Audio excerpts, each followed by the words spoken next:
I'm Senior Program Advisor South Asia to the Toronto International Film Festival, TIFF. I'm here with these wonderful team of the film Sauna Day. This is Anna Hinz and Tushar Prakash. Sauna Day is a wonderful short that's here in the shortcut section. But they're really known for a fantastic feature that was made earlier called Smoke Sauna Sisterhood that exploded on the scene with Best Director for Anna Hinz at Sundance and won the European Film Award for Best Documentary and 40 awards from the planet. They both have a body of work before that. She's made a series of shorts and this is her big debut feature. Tushar Prakash has made some 17 films in different capacities as editor. He was editor on Smoke Sauna Sisterhood and is co-director on Sauna Day. And very interesting, India-Estonia, highly creative, wonderful collaboration. But tell us how, maybe we talk a little bit about Smoke Sauna Sisterhood because these are so interconnected. Tell us how that began. How did the idea begin? Well, actually, it began by this, that I was born into the smoke sauna culture, and smoke sauna is for us in the indigenous communities in Southeast Estonia a sacred space. It's a place where women used to give birth, wash the dead and heal for centuries. And I was born into that culture, and I remember when I was 11 years old and my grandfather had just died and his body was in the house, and we went to smoke sauna one day before funeral. And there my granny revealed that grandfather had actually cheated on her, being with another woman for years, and she released all the emotions inside. Like I remember there was a lot of hurt, there was this question like, what was wrong with me, why I was not good enough. She let go of anger and everything, and then I understood that is the emotional cleaning. That's the emotion, because in smoke sauna you wash your body but you also wash your soul. And after that we went out. I felt that Granny had made peace with grandfather.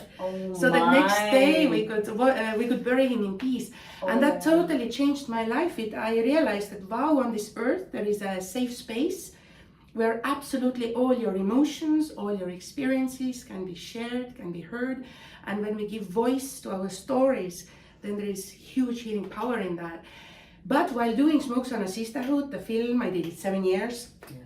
Then also I started to question the differences in gender. Like we have that space, but for example, for men, even though they have the smoke sauna, they do not share by words.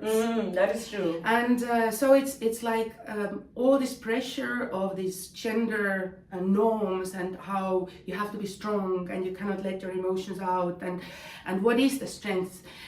So I started to explore that, and that's where the Sauna Day comes from, where you see naked men and hopefully also a bit of their naked soul. Oh, beautiful. Tushar, tell us what is your lead into both these films, and how you would have contributed very differently from away or seen things differently from Anna, because you're a man, but also from India, from a different culture, which is also very macho. I think this macho machismo, I think, is very universal, but also you're dealing with something very, very specific here, which has a cultural legacy. So tell me how differently, and you saw it and what you brought to the film. So I always like kind of living on the borders, on these blurry spaces where cultures are clashing, and you don't know anymore where does one culture start, where does one culture begin. That's always been something that I've always also, when I was living in India, that was also something that really drew me, is the clash of two worlds, the clash of cultures. Now, regarding manlyhood, you know, growing up in India, I really saw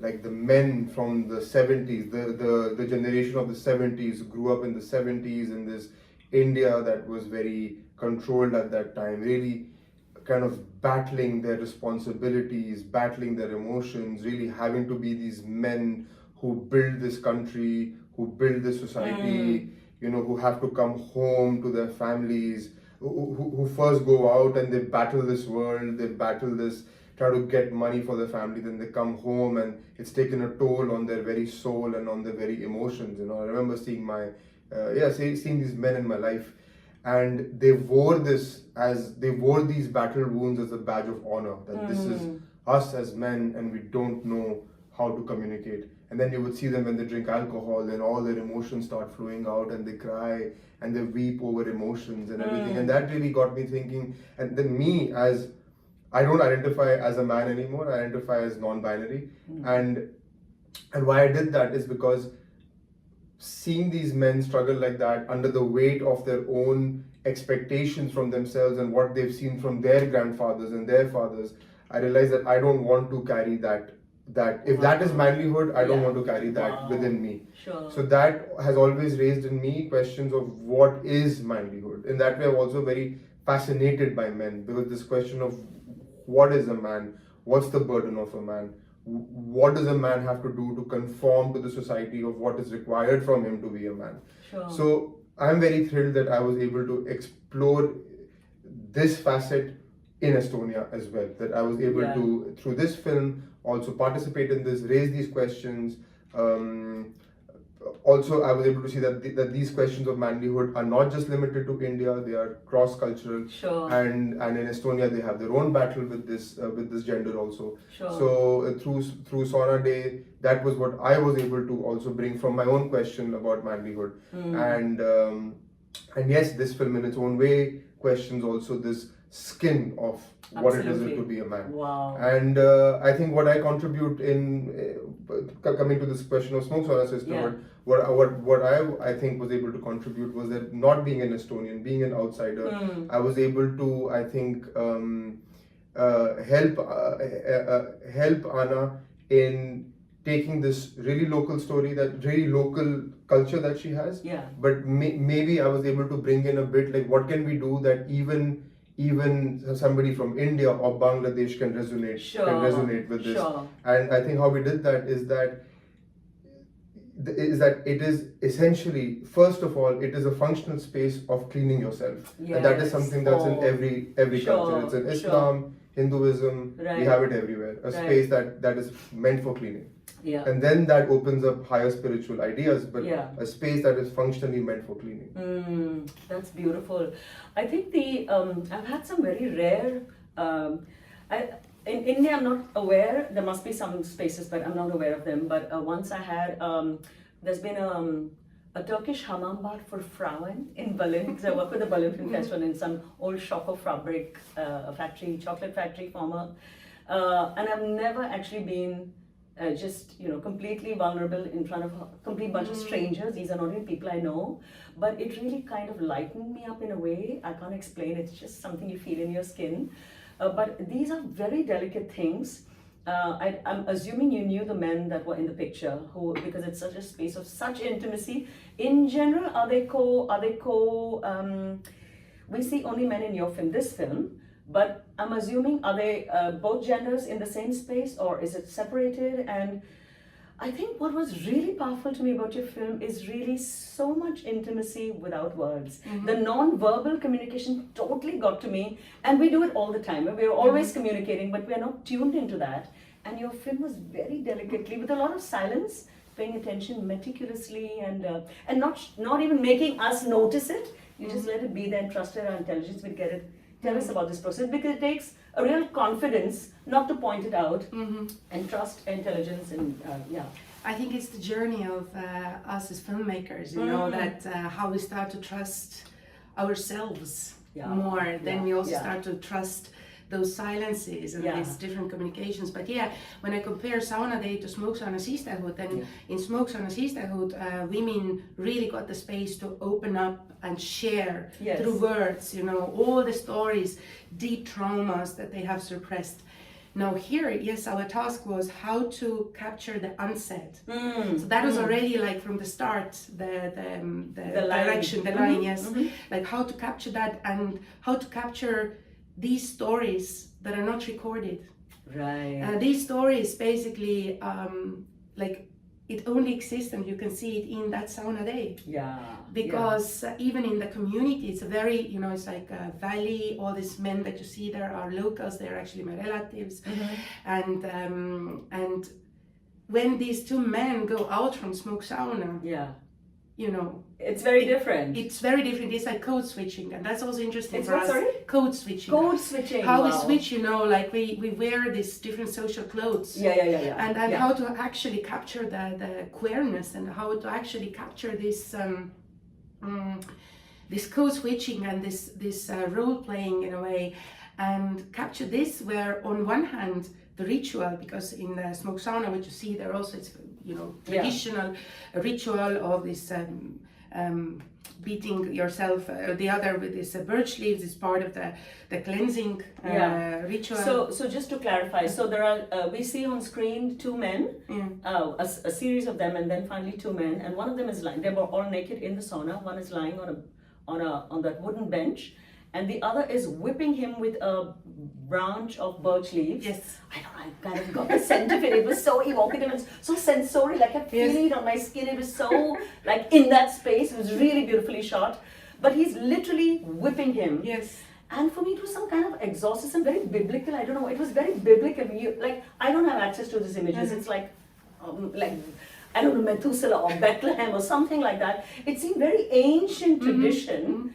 And I don't know if it was some kind of exorcism, because it was done with not to punish, but actually helping the other person get out of, I don't know what, this is all weird stuff. That's what I got out of it, but what were you trying to communicate through that? So yes. it kind of seemed quasi-religious in a way. It is very animistic in a way, you know. It belongs, our tribes have been in the lands of Estonia for many centuries, and or thousands of years. And this is very ancient tradition, where it's a healing tradition, where yes, you whisk, you call it whisking? Whisk the other with these birch leaves and sometimes some other plants, and it's for healing. And it's, yes, you can say, like, in that way what exorcism means. It's like, because it's also healing your soul. Correct. So taking out whatever is there. Wow. And so when we talk back about code switching, it's like this ritual. Code, C-O-D-E. Yeah, code switching. Code switching, very interesting. Yeah. So when we talk about that ritual, it is very accepted in the society there. So, for example, what we wanted to do is that when my relatives watch the film, they're like, "Oh yes, you know, this is the whisking," and they can interpret this as very normal what they do every Saturday. It's part of it, right? Oh. But at the same time, it is so much more. Yeah. You know, it's the whole story between these two men. Yeah. And I was very happy when the film was in big screen in Estonia, and a lot of people came to watch it. You already showed it there. Oh, you mean Sisterhood? No, Sauna Day. Sauna Day. And showed, lovely. I mean, it was one screening in Estonia on a big square. It was open screening. Oh, there were like public thing. 1,500 people. And I was like super scared. I was like, oh my God, what do they, will they be like, wow, what is this? Yeah. But you know what is funny? It worked perfectly, because there were relatives who came, oh, this is like such a good picture of Estonian men. Oh, I did the same when, you know, I broke up with my wife. Yeah. So they put their own lovely stories. That is lovely. But I'm a little more about this beating or whipping. To me, it's pain. So it seemed like a kind of, technically like a punishment, like you're inflicting pain on somebody, but it's not the feeling I got from your film, because there's no verbal. I just get each one gets of it what they want or imagine. It's punishment for what, or it's inflicting pain on. Is it like for a sin that may have been committed, or because you give somebody a cake or a cookie or a kiss if you want to encourage a child or be nice to them, but inflicting pain is very specific. It's a not nice thing for something not nice done. And were there potential, or am I reading too much into it, or what? No, I'm very happy when you read all kinds of things there, because that's the point. This is you can, I mean, this is what you do. It's actually not painful. But it depends on with what force you do it. And the intention, I guess. Intention. Right? In the intention there, what they do there, you can read out. All the unsaid words. Do you want to add what something? do you make of that? No, I mean, I think first I want to just come to the code switching thing. Yes. So the code switching in this film, there are two languages. One is the language of words that you're speaking when you're participating in society. Right. And that's how we bookend. In the film, you see that when there are speaking they're participating in society. The conversation is mundane, it is functional, it is, these are ways to participate in the society. But there is another language, the language of the unsaid, where words are not shared. Totally. You know, where and that's a larger question. How much can words convey? How much can words convey? And how much can silence? Or how much can quote unquote silence convey or actions convey? So that's also a question. Is what is a language? What is the boundary of a language? What is the functionality of a language? And again, I like to also break things down into functionality. You have to beat so hard because maybe the skin is very dirty, and when you beat so hard, the pores open up, it cleanses. You see, but also it's a way for the men to communicate. They're talking about something, they're communicating, and in that space, it is very much up to you to find yourself what is the communication. I mean, it can be also a beautiful lovemaking scene when you watch it like this. So it's like, and I think that's when we talk about now about the queer community. Then it's so much about this code switching, and the whole history is about this kind of walking on these on the edge. Sadomasochism, pleasure. / Or like, you know what? Because if you like, I give you an example. Like my one relative was saying that, oh yeah, I remember there were like from her childhood, there were also two women living together, what she remembers. But you know, nobody talked about it and it was all fine. Why do they now have to come out and talk about it? Wow. So it's almost like when you put words, then it's like you will be smashed, you will be outcasted. So I'm assuming that homosexuality is a crime in Estonia, like it is or not? No, it is not a crime. We actually, from this year, now same-sex people can get married, but there is lots of, how do you say, resistance. Yes, from the people. Same in India. I mean, I mean, Article 377 has been struck down.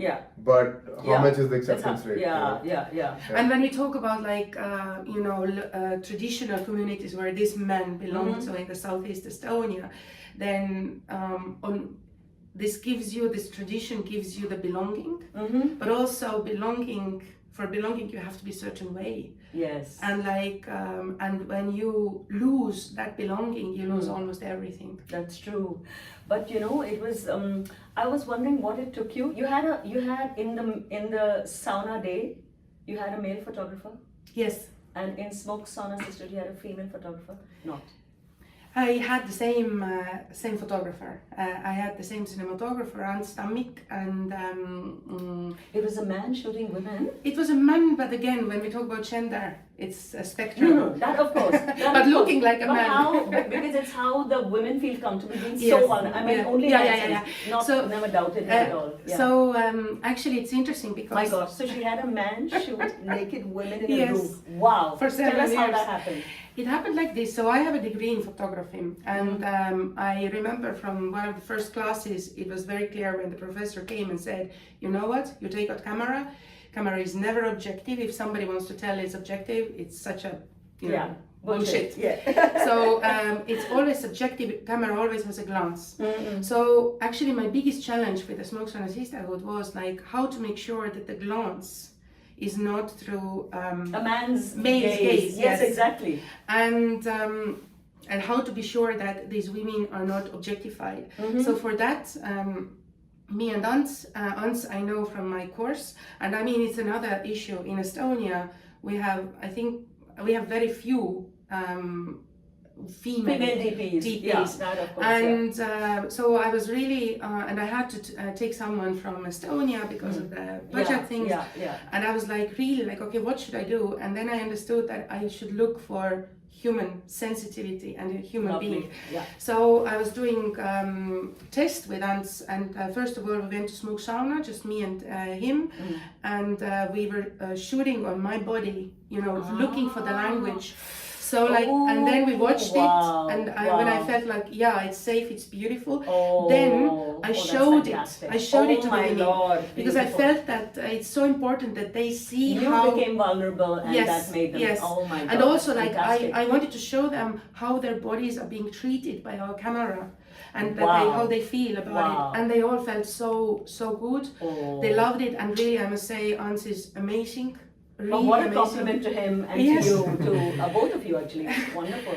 And really like so sensitive, and everyone felt safe, and I mean, I think the biggest, one of the big tasks of a director on set, like how to create that safety and intimacy and keep Absolutely. it, this atmosphere, Yeah. so that miracles would start to happen. Because Oh. everything you hear, like in Smoke Sauna Sisterhood, it was not planned. It was like all what started to come out Oh from my women. goodness. And also even in what is interesting in sauna, the men there talk about the roof building. Yeah. They actually built 3 days a roof. Oh. So like, and then you go and you shoot Yeah. the film, and that's Okay. Smoke Sauna.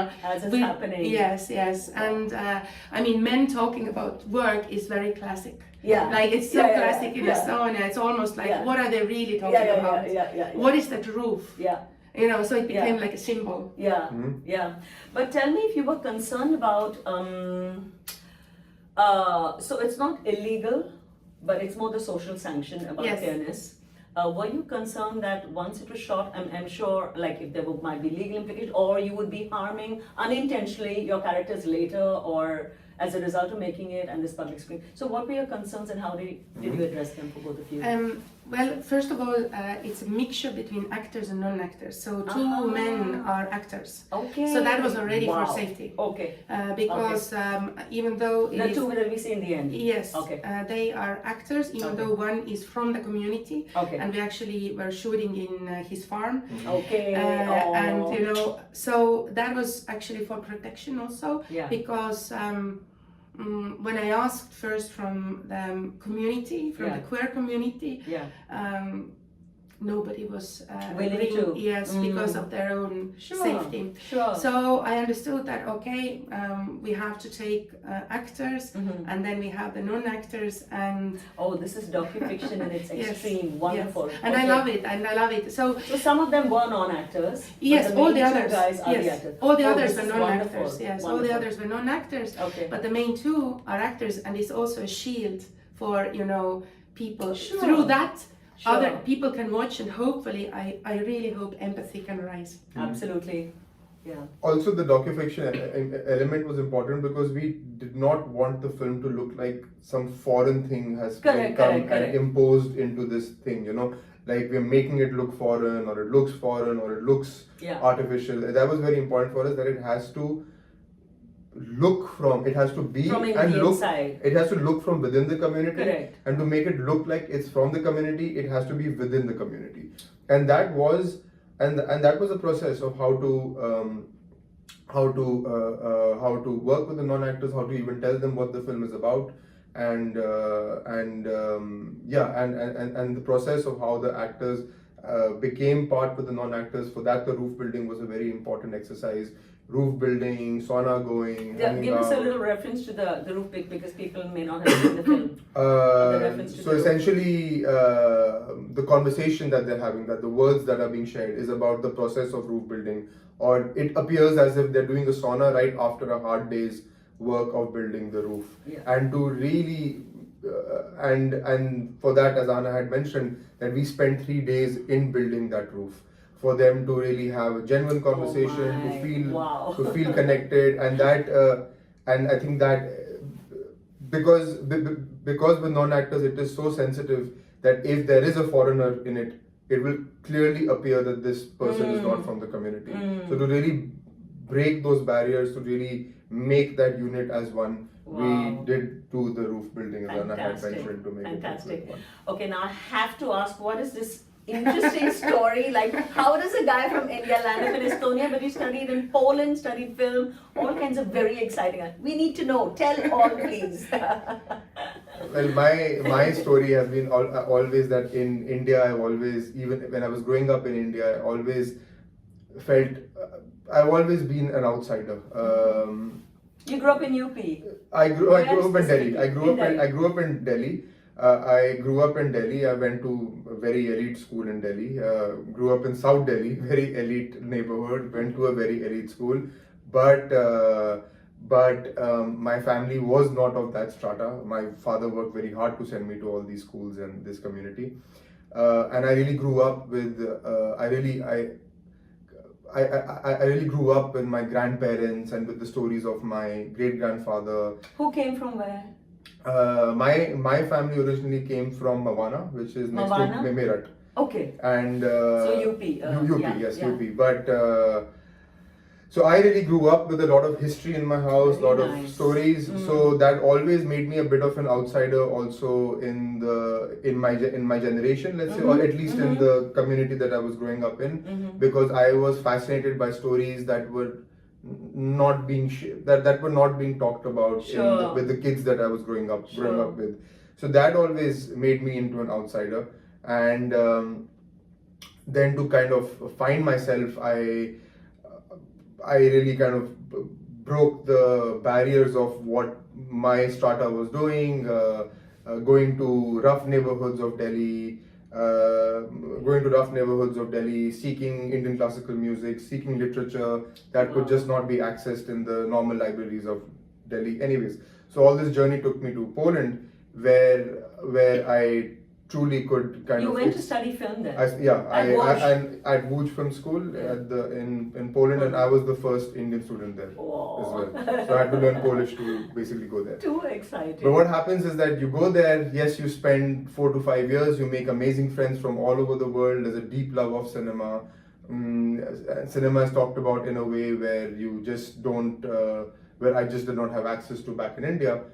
But it also becomes difficult when I finished the film school and went back into India. Then you're again an outsider. Peter Fisher or Yeah, so my story's always been an outsider. Outsider in India, outsider in Poland, going back into India, outsider again in India. Yeah. But then I really understood that being an outsider is not all that bad. Being an outsider Lovely.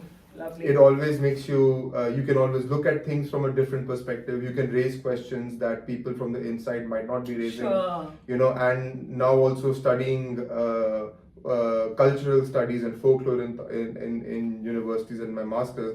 In Estonia. I've also understood that that's one of the big points also of belonging to a community is raising questions, is dissenting. We often feel that dissenting is against it is against belonging, but no, it's actually a very essential part of belonging. Sure. By dissenting and raising questions. Sure. So that is something that I have embraced, and now I've just embraced that basically my life will always be a bit on these borders, not being Indian, being Estonian, not being Indian, It's not so much being more Estonian. interesting, isn't it? Very interesting. And Yeah. you know, and when we went to Cannes with Sauna Day, Yeah. what was really interesting was we were being interviewed by an Indian journalist there, and what happened was that he was telling me that, you know, because India had a movie in the main competition after 30 years. Yeah. So he was saying that we were calculating in the Indian pavilion that, wow, we have an Indian film in almost every section, but we don't have it in Critics Week. Oh, But then somebody said, "Hey, wait a minute, Tushar Prakash, that seems Indian. So okay, we don't have an Indian film, but we have an Indian filmmaker." For sure. And at the same time, the Estonian delegation was taking so much pride also in Sauna Day being in Critics So Week. It was, I lovely. think, the first Estonian film in Critics Week or something. is, Yeah. yeah. Basically, it was also a great Yeah, pride factor of for course, Estonia, of and course. that made me feel. It made me feel okay. I can make India proud and Estonia proud. So you know? lovely. So lovely. again, coming just to that, what are the borders of Indian, Estonian, male, female? All these questions are very. But what a very- huge achievement to be at Cannes. What was it like for both of you to be at Cannes with Oh, Sure. it was really amazing. I mean, it's you know, the whole journey of Smoke Sauna sisterhood, including Sauna Day also, was not So you all have easy. continuously been on the road, or you even found time to make another shot? I have been on the road. I have been like, I think now 2 years, because I was Oh just my last God. year just traveling Non-stop. non-stop really.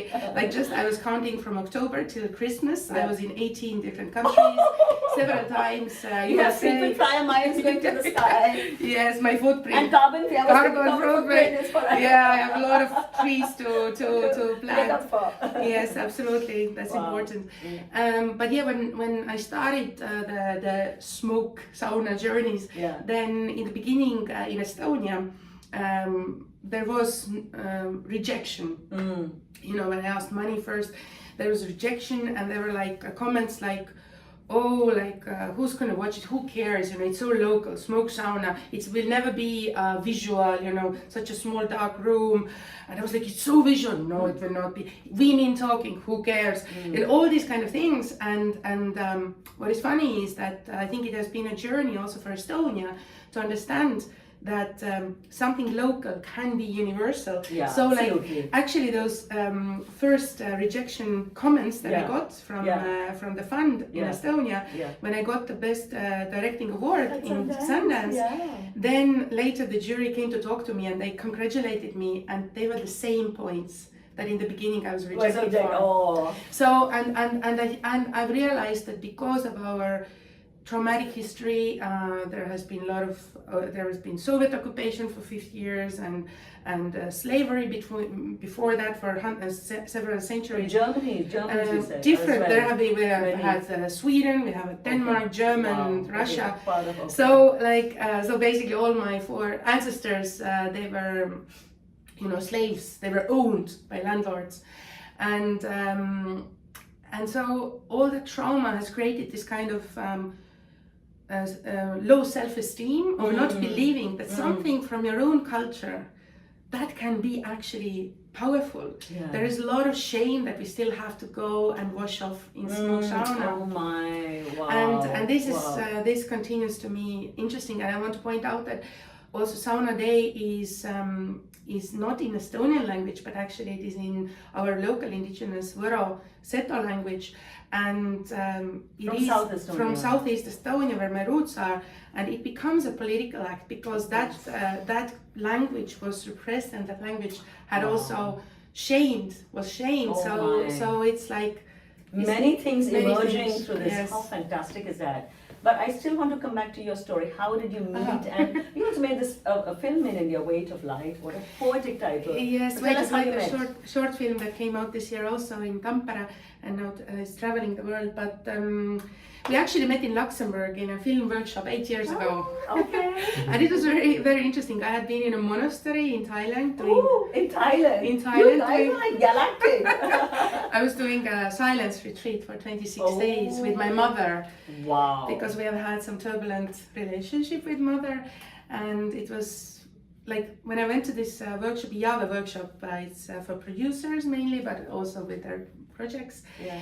And I had just come from the monastery, and I had I was very open. And then I remember there was the first meeting of writers, directors, and I entered that room, and it's just totally empty room, but in the middle of that room there is this Indian looking person, and I don't know what was there inside me that just like pulled towards Tushar, and was like, hey, I was asking like, is this seat free? And obviously it was free next to him. And then I sat there, and then there was this electricity connection and really like I see also now we're working on first long fiction that our creative collaboration continues. Wonderful. Finding its ways. Lovely, so lovely. But that's I find that really special because both your films are really about very, very, very delicate intimacies. People being extremely vulnerable. So I think in some ironic way, you need to be really powerful to allow yourself to be vulnerable. There's something like that, because if you're a scary kind, you would never allow yourself to be vulnerable. So I think there's a fantastic contradiction there. And do you see this kind of energy also going to your future work or your feature film? Or can you Definitely. talk a little about it? I really believe that the real strength is in the courage to be vulnerable. And Exactly. And it has really been a journey, and I feel there is in a way, for me, no difference between a journey of myself as a human being and as a director. So when we want to become, more stronger directors, maybe it requires to be more vulnerable human beings. So beautiful, so beautiful. And definitely all these things are coming to our future work, but let us see. For later. Yes. For sure. Tushar, can you tell us what kind of responses do you, because I would imagine both your films are coming from a very deep space of really maybe unintended excavation of emotions or all kinds of things that one has inherited emotionally maybe, what would be a most memorable response that you got to your films from anywhere? That you would always remember, oh my God, then you feel, okay, this film was worth it. You would have gotten many responses, but something that stays with you. Well, I remember that, I think whenever the film stirs a very personal response, it becomes very powerful. I mean, I have seen. I mean, I would say that I have seen people resonate a lot with Smoke Sauna Sisterhood, and I've just been the kind of bystander to that, seeing people coming and talking to Anna after the movie, and a lot of those interactions have been very touching. You know, that across cultures, across geography, across borders. Whenever I have managed to be with Anna for a screening, I've not been for them all, but I've been in a few countries, and that has been very touching. Is that people, that not just women but men also coming and seeing them being so affected by the movie, and that for me being one of the components in the movie makes me feel very proud. Is that okay? That was, I think that was what I was trying to do as a quote unquote non-Estonian. How to help them make a movie that can resonate even with universally, and that makes me feel proud. Is that yes, we made that. I was able to help in them making a movie that just not works only for Estonians but really works for everybody. So whenever I see them coming and communicating with Anna about the movie, that makes me feel very, very touched. But you're very much part of it, so why would it be them and you? You're very much part of it. I just want to say that the feedback has been enormous. I mean, it's at least 1,000 people have wrote to me, and in everywhere where I have been to screen Smoke Sauna Sisterhood, there is just line of people, and some are just hugging and crying, some are sharing. Like there was a girl, I mean these kind of things, like a girl who shared that she had been raped. And I was the first person to share that. This kind of things. That is so intimate. Then generations going to watch it. Like there was this beautiful family of grandmother, mother, and daughter, and they were they wrote to me later how they went home and they shared things that they had never shared before. Oh, beautiful! So somehow this Smoke Sauna safe space, it transferred to the lives. And also I remember in Idfa there was after screening there came 3 girls, and I thought they are best friends, since childhood. And they were like, Anna, we just came to tell you that we didn't know each other before, just we happened to sit next to each other. But after the film was over, they felt such intimacy, they felt like they are in Smoke Sauna. They started to share. And now they already put a new date where they're gonna meet and have a coffee. So I think for me that is the biggest gift that can happen when film is not just film, but it comes and touches the lives. I mean, it's there are also my own personal rape story and the rape survivor story. I came out with that in public television in Estonia, and a lot of hopefully things are changing, and things change when we stop the silence. Exactly. Wow, this is very enriching, very powerful film, and I wish you a wonderful career ahead. Thank you. A creative journey and in life. So thank you very much for giving me your time. Thank you so much. Thank you so much. And thank you to all of you. Yeah, thank you.